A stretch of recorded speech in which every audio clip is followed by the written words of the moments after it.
যান পালায় যান, সে সুযোগও আমরা দেব, পাকিস্তানে যান। ১৩০০ কোটি টাকার দুর্নীতির অভিযোগে গোপালগঞ্জ ২ আসনের সাবেক সংসদ সদস্য ও শেখ হাসিনার ফুফাতো ভাই শেখ ফজলুল করিম সেলিমের বিরুদ্ধে অনুসন্ধান শুরু করেছে দুর্নীতি দমন কমিশন। শেখ পরিবারের প্রভাব কাজে লাগিয়ে গত ১৫ বছরে নানা উন্নয়ন কাজে নিয়মিত কমিশন বাণিজ্য করে গেছেন এই সাংসদ।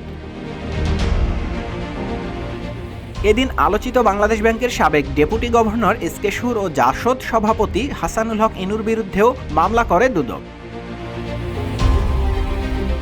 আওয়ামী লীগের এই প্রেসিডিয়াম সদস্যের বিরুদ্ধে ক্ষমতার অপব্যবহার ও বিভিন্ন অনিয়ম ও দুর্নীতির মাধ্যমে দেশের বিভিন্ন স্থানের ১৩০০ কোটি টাকার টেন্ডার কাজে পছন্দের ঠিকাদারের নিকট হতে ১০% থেকে ১৫% হারে কমিশন নেয়ার অভিযোগ রয়েছে।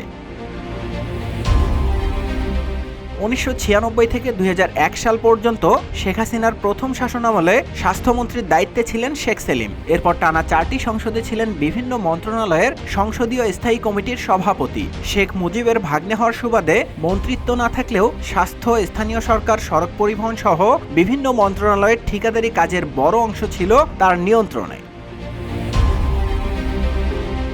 নিউজ ডেস্ক, রূপালী বাংলাদেশ।